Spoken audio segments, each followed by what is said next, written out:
do consent. So I just thought I'd show you something, and it's very important about what consent's about. Consent in the UK, we actually get people to sign a form, we get people to do a lot of different things. So where is consent? Consent is everywhere that we do, okay? So it's just a very quick one, something that I think might make you smile. If it don't make you smile, I'll be upset, because this is good. Oh, you'll see why.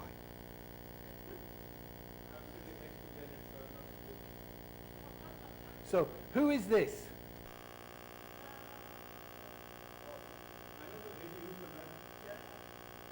For some reason they don't want to play. I don't know why they don't want to play. Yeah. I had hair then. So what it is it is a clip, and I'll play the video clip for you off my computer shortly. So this is Janet and I when we actually got married, many, many years ago. Right? 31. I haven't got a clue, my friend.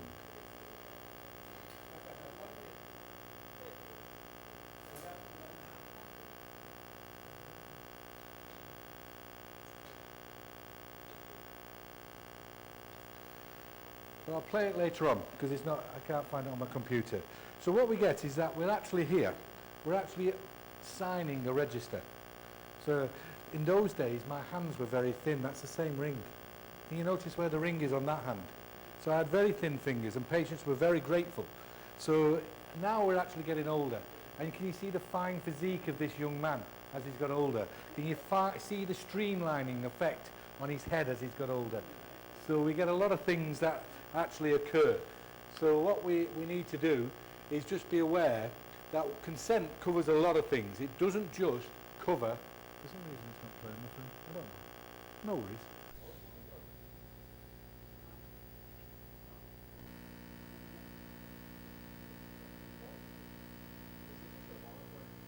It's just a PowerPoint image, is it?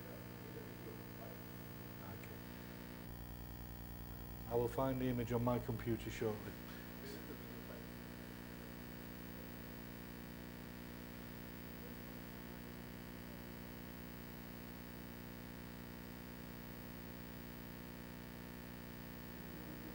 "31 years ago." I can't find it at the moment, my friend. But what I did is... Do you know where the PowerPoint is?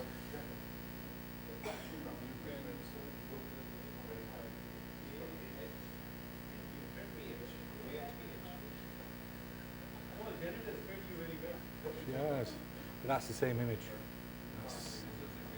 Yeah. No worries. Yeah. So I will sort that out before we finish. As in, by Friday, you will actually see the actual video clip itself. But what you'll get is me standing up. You'll see how slim I am. You'll see us walking down the aisle as in we've just got married. What I want you to be aware of, consent is very, very important. And if you do it correctly, if you do it right, you last 31 years. And in the UK, that's a very big thing. Nearly 32 years. Isn't that not right? So, it's a very big thing. Now, what I'm going to do now, I'm going to see if my friend's online. And hopefully he is. Yeah.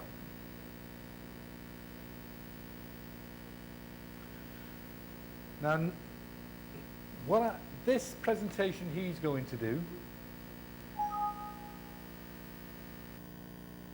is one where I would like you to be aware that he's going to talk about what you guys are thinking is the next step.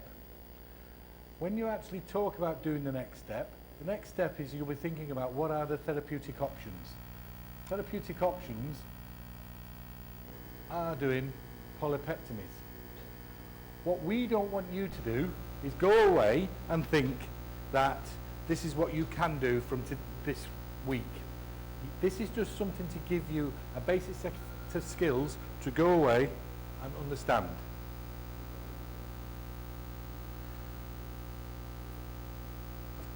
WhatsApped him, but it's now not connected in up there.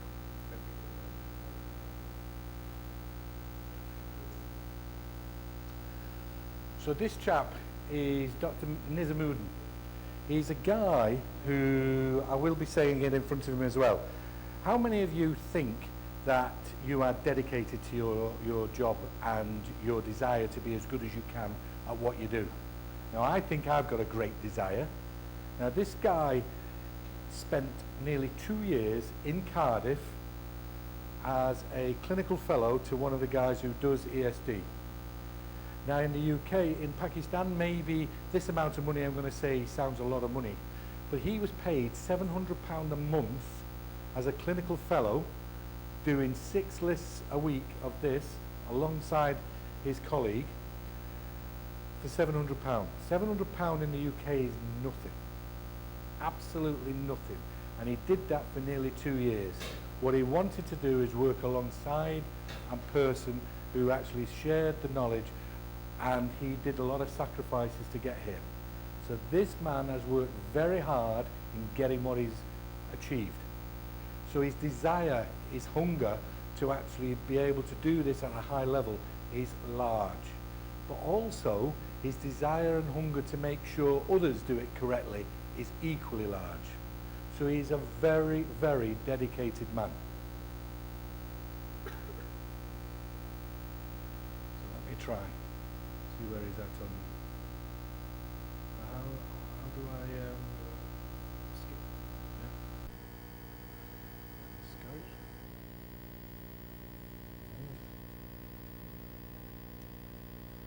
So do I just video him or shall I?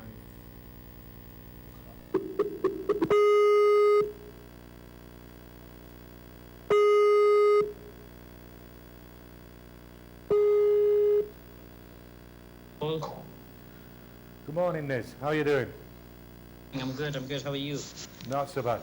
So, Niz, I'll just reiterate what I've been saying, that you actually spent a long time learning this skill.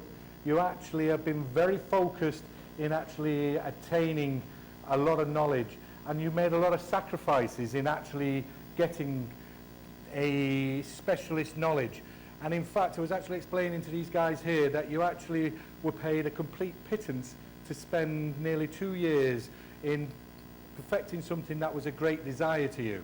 And I'm trying to explain to these guys how important it is that you feel that it's done correctly, how important it is to you that it's done safely.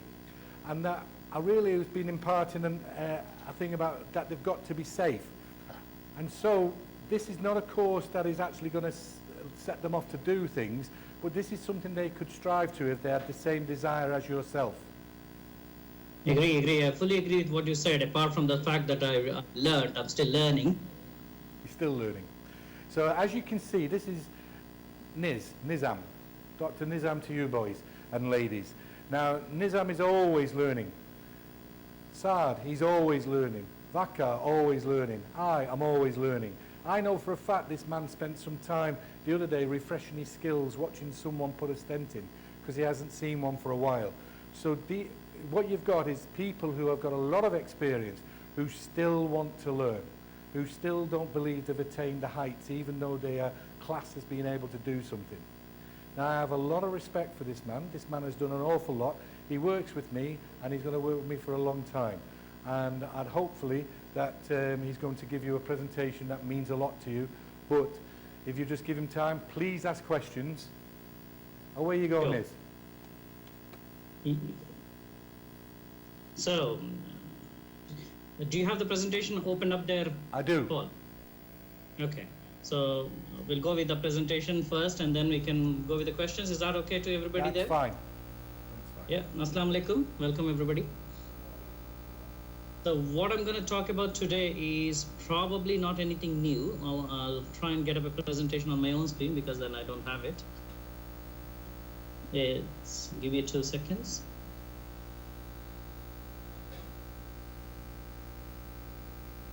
So how many of these audience can do a EMR? So I would say in this audience is 3 who can consistently do EMR. Yes, 3. Yeah.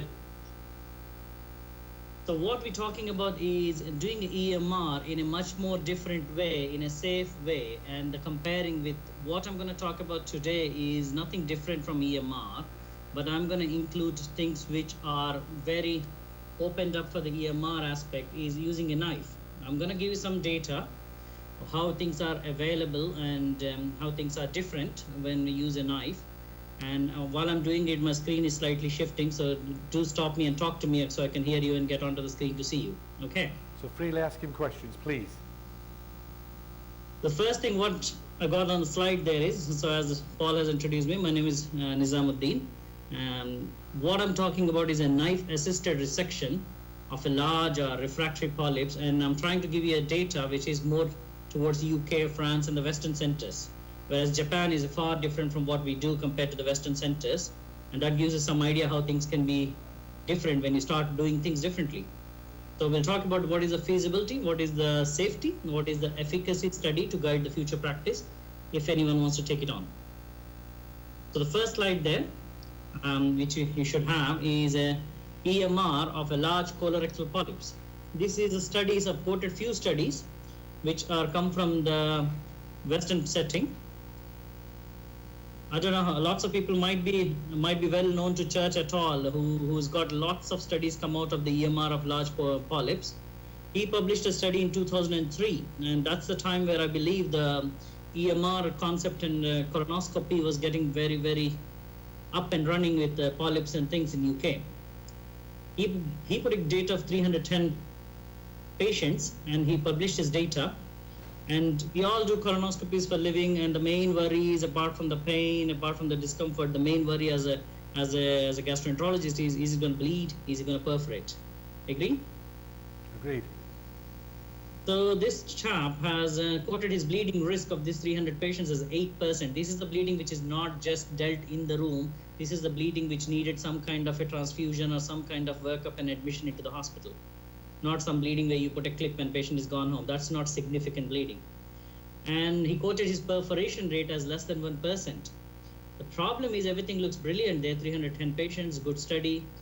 When they were looked in 3 months' time and a 1 year time, the recurrence rate was 44%. And when there was a next study in 2007, the recurrence rate, if you see Arabi, he quoted 40%. There are other studies where the percentage is recurrence is the main problem, whereas on the day we may be worried about bleeding and perforation, but with EMR, there's not much perforation happens. You know when to stop, you know what to do. I've just put a little slide. I don't think this is going to project very well, the endoscopic submucosal dissection, just to bring to the next aspect. The problem with EMR is this recurrence. And is there a way we can deal with it to avoid the recurrence? The recurrence means the problem is we're not clearing the polyps very well. We're not giving the pathologists information what they want, what they need. Is that you have happily cleared the polyp, and is there what is going on inside it? That is where the ESD or a knife-assisted role comes in, where you get a clear, good pathology specimen. You inject, you lift it up and use a knife. Whatever knife you use, depending upon the small curve, now there are about 20 types of knives you can get. You can use them through the endoscope and you can resect a good lesion. That's what ESD is all about. Next slide. Yep. So the ESD is developed in Japan, and it was never meant to be developed for a colon. It was developed for a gastric cancer. Japan has got a very, very big problem with early gastric cancer. They're very good at picking up. They're at least 10 times better than the Western gastroenterologists in picking up early gastric cancer. We're still getting there, but we haven't got there compared to Japan. So they developed what we call as ESD, where they use a knife and they resect the early cancer and they get rid of it. This concept has been developed and has been taken into the colonoscopy. The benefits of this concept is you get a good resection, you got a very high cure rate, there is low recurrence. I won't say there is no recurrence, but in a good hands, there is no recurrence. And you get a very decent laid out histology specimen where the pathologist in his own time can give you a clear answer. So far is very good. What is the problems? The problem is it takes a long time to do it, long procedure time. It's got higher complications in an inexperienced hands, and it's got a long learning curve, and there is no proper training methodology in Western countries or Asian countries where you can call yourself as an endoscopist. In Japan, the gastroenterologists go for a 2.5-year course where they actually do pure endoscopy, and that's what I tried to do it. I did spend 2 years trying to just do endoscopy. Apart from my shoulders and my wrist start hurting, I also financially nearly bankrupted. Next slide, please. Yes. Japan, the colorectal ESD data. I mean, anybody who goes to the international studies and present endoscopy courses will hear about Saito. Saito is a well-known figure from the Japan. He's presented the first ESD data in GI tract. It's in lower GI tract, where he presented about more than 1,000 cases, and he quoted the complication rate is about 6.8%. He quoted his perforation rate as 6.8% and a bleeding rate as 1.5%. But these are the people who are well trained to start with, and these are the people who do it day in, day out. Farhat is a well-known gastroenterologist, professor from France, and he presented his French series. I think this is one of a kind which came out in 2011. This is very interesting. Farhat did 188 cases. And I have to really appreciate his daring to present his data and put it on international stage. His complication rate was 29.2%. 1 in 3 patients was having a complication when he was trying ESD. He perforated 18% of patients. That means 1 in 5 patients who was lying there to have a ESD in his hand were having perforated. And his bleeding risk was 11.2%. This is the real data from the Western population. And this is what happens when we see somebody's good studies and try to do it. But it's good, he presented it. So when I was working at Portsmouth, I have a professor called Dr. Bhandari, who's a well-known figure in gastroenterology world in UK. We collaborated together and we decided to go for an ESD and bring it to the Western population. Pradeep himself, Professor Bhandari himself, went to Japan and spent 6 months standing next to Japanese people. And because you're not allowed to touch patients over there, he learned there and he came back, and then we invited time and time professors from Japan to come and assist us. So that's how we got started. We started with patients and I put together about 10 years, 7 years of data there. 2007 to 2014, all done by one person. We came out with 170 polyps in 170 patients. Male and female were equal. The range of polyps we're talking about is anything from 20 mm to 170 mm.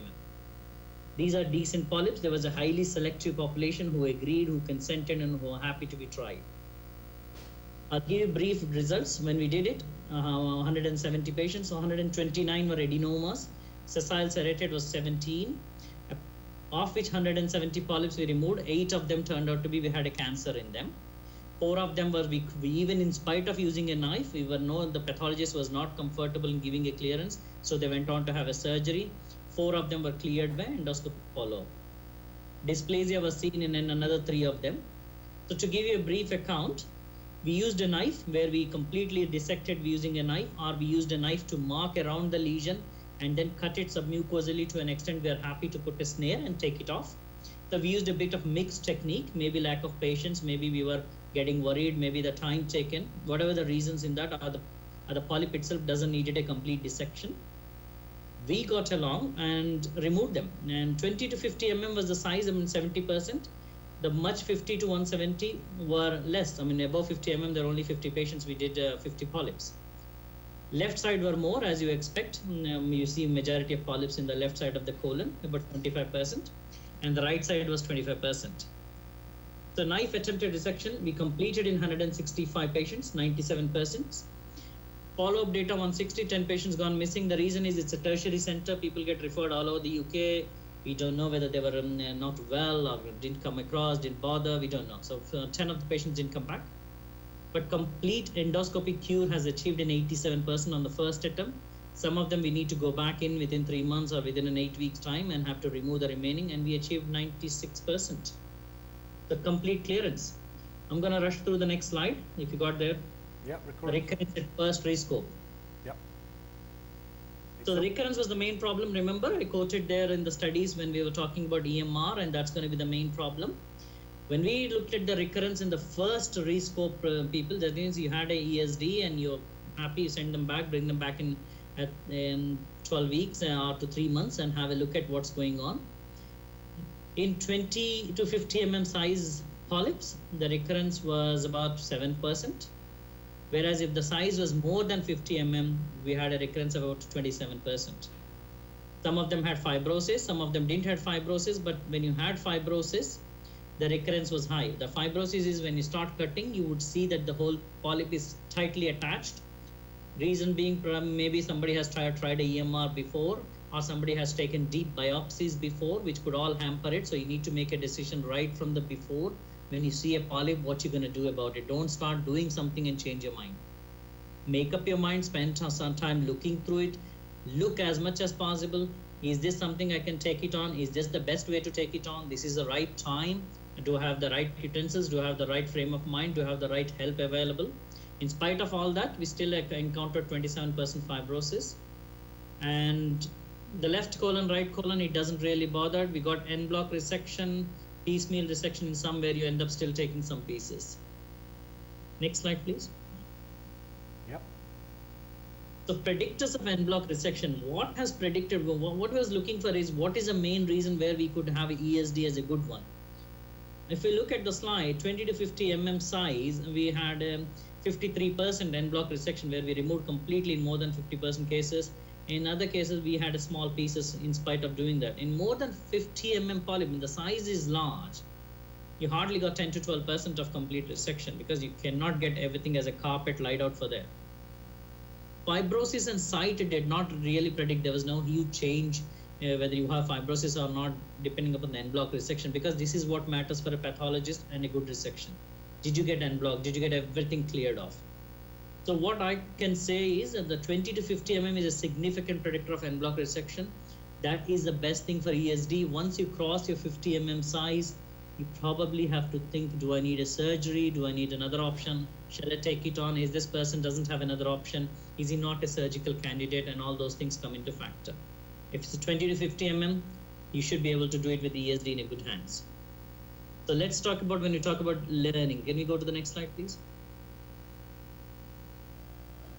It's a graph.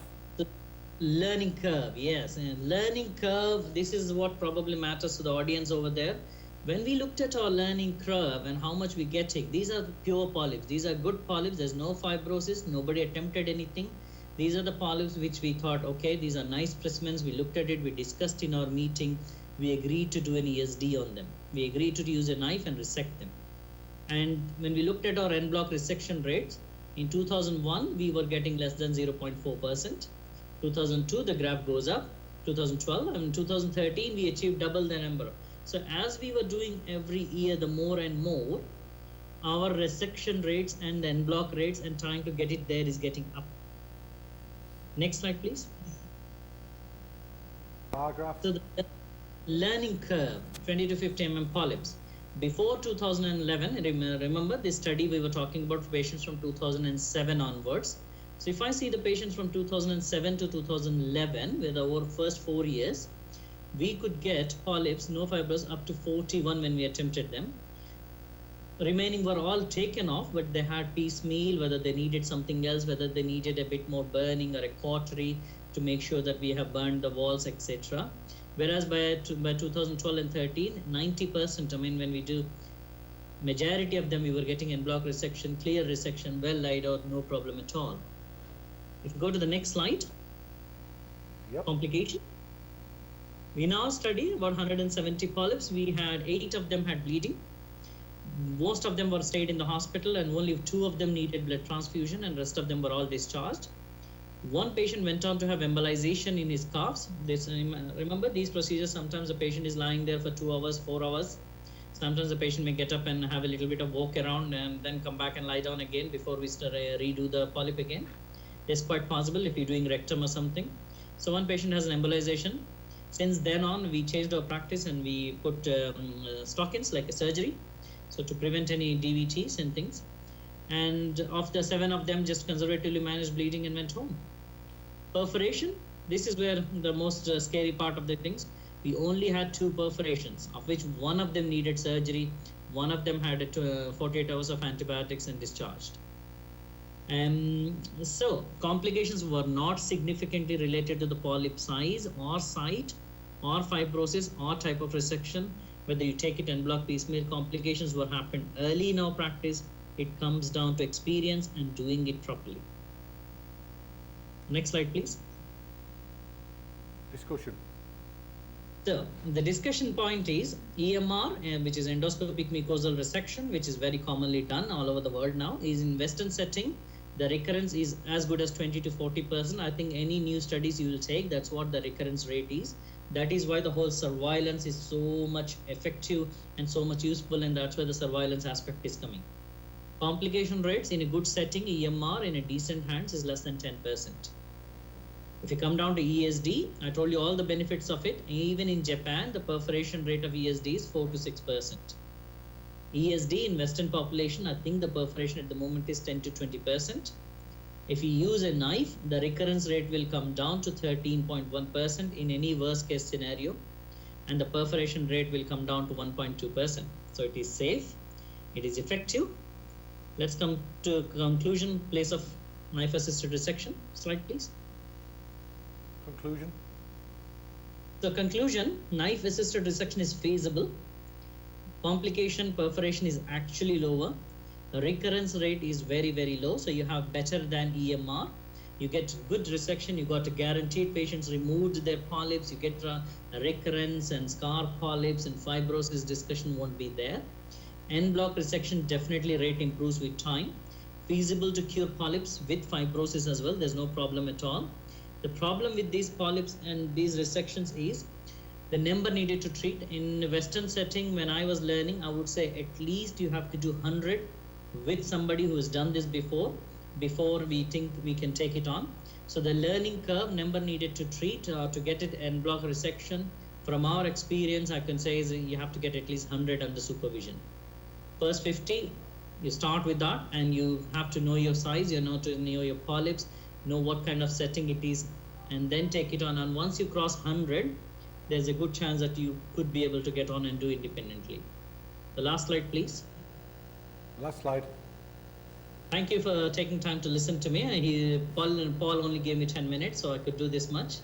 I don't know what, you could see Paul there receiving awards. He's taken many, so I'll let him explain you what he's doing there. That's the hospital picture which I work currently. Your turn. Any questions? Any questions? So I've got a question there, Nizam.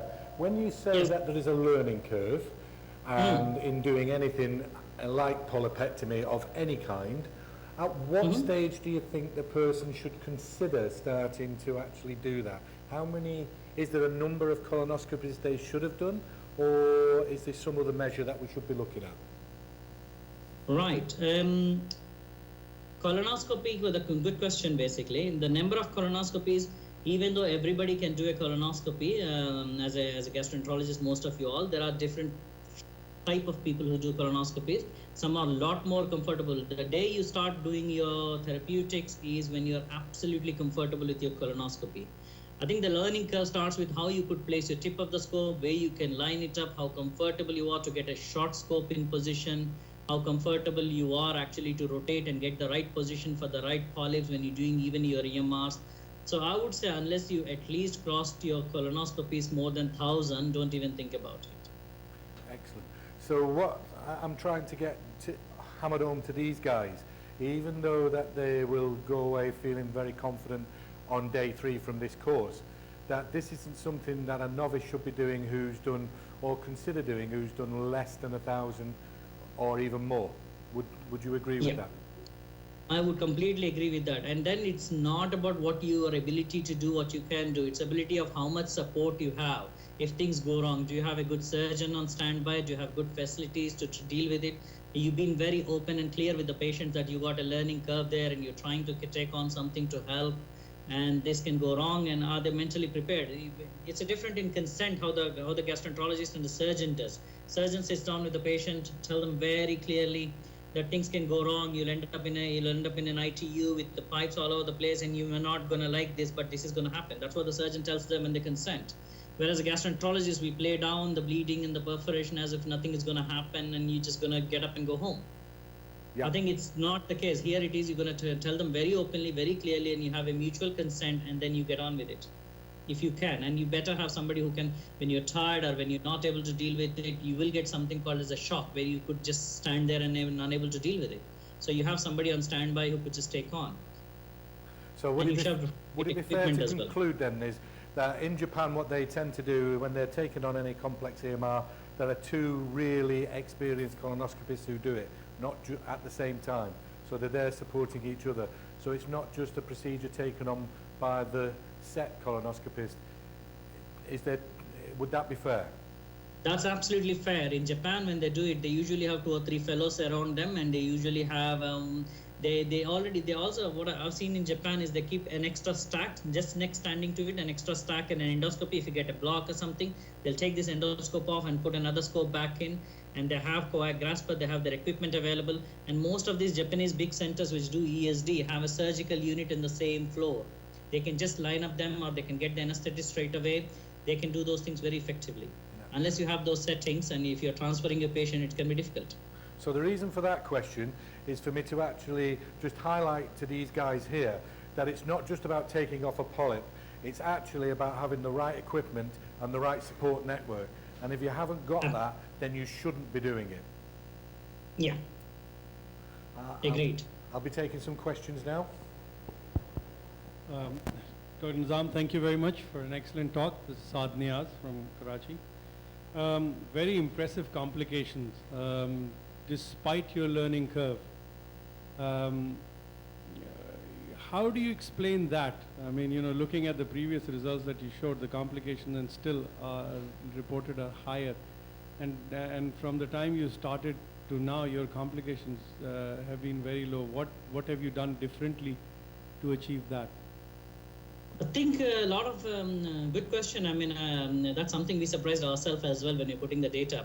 It's a very good learning curve, like anything else when you start, and once you achieve a certain level of competency. The main reason is we spend awful lot of time talking about, we record everything. We recorded every polyp. When we see a polyp and we need everything, we record it. We sit down in MDT, we play this recording, we look at these polyps in detail, and we plan everything to an inch detail before we start. What knives we're going to use, how we're going to get the position, it's probably the amount of time spent in getting the position, getting the place, getting the equipment ready is the more reason why we got better results. And is it also the case that initially you would have taken smaller polyps, relatively smaller polyps, and then gradually as your experience increased, you went on to go for larger polyps? Would that be true as well? And that was what the thought is, but that was not the actual case. That is why I was trying to say there was no huge difference. Initially, when people were giving us the polyps to ESD, it was already the mindset was the surgery was the main option. So people who are not surgically good candidates, who have failed for surgery, where the surgeon and anesthetist were not happy to put them, those were the polyps we were given to try on ESD. These are the complicated patients who are not surgical candidates, were the ones you get when you start something to say, okay, nobody wants to do anything with it, you can take it on and play with it. So that was not the main size, and that was not the main matter. It was difficult patients actually to start with. Now with people got more confident data, everybody wants to have a colon saving options, and the patients are also getting well educated, and surgeons are more depending on us to give us much more easy cases compared to the past. Thank you. Any questions from anybody else? None at all? Well, I'd like to let you know, Nizam has taken time out before he goes to the hospital to do this presentation. I'd like to thank him a lot for his time that he's taken to do it. He's a very experienced man. He is very, very good at what he does. I've witnessed what he does. I am a great admirer of his work, and I don't say that a lot about people. 2 people here I do say it about, so that's not just because they're in this room, but there's very few people you know, that I will turn around and say I'm a great admirer of their work. Very good colonoscopist. Love his attitude. His attitude is that he hasn't done something for a while, he will go and get refreshed. His attitude is he's unsure about something, he will go and ask. He may be a consultant, but he makes inquiries, and he will go and stand with somebody, anybody that he thinks can actually support him and educate him and refresh him. Would that be fair, Niz? That's absolutely fair. That's why I was standing in your room for a lot of time. No, that's not the reason why I'm saying. I go and watch him as well. And he comes and critiques me, I critique him. And that's what we do. And that's how you improve. We don't make assumptions that you're okay today, am I going to be okay tomorrow? And this man is still learning. Do you hear what he said right at the beginning? I said it deliberately to see if he would correct me like he always does. And he continues. He's still learning. You're learning, he's learning. And that's how we should be. Niz, I'd like to say thank you very much for your time, and thank you for... Thank you very much. Good luck, all of you. Anytime if there's any need, I'm here to welcome. Not a okay, problem. have a good... Thank you. Thank you. Signing off. Bye. Bye-bye. the big take-home message there is not necessarily about his presentation. The take-home message that I wanted to get him to come across from him, he is a consultant.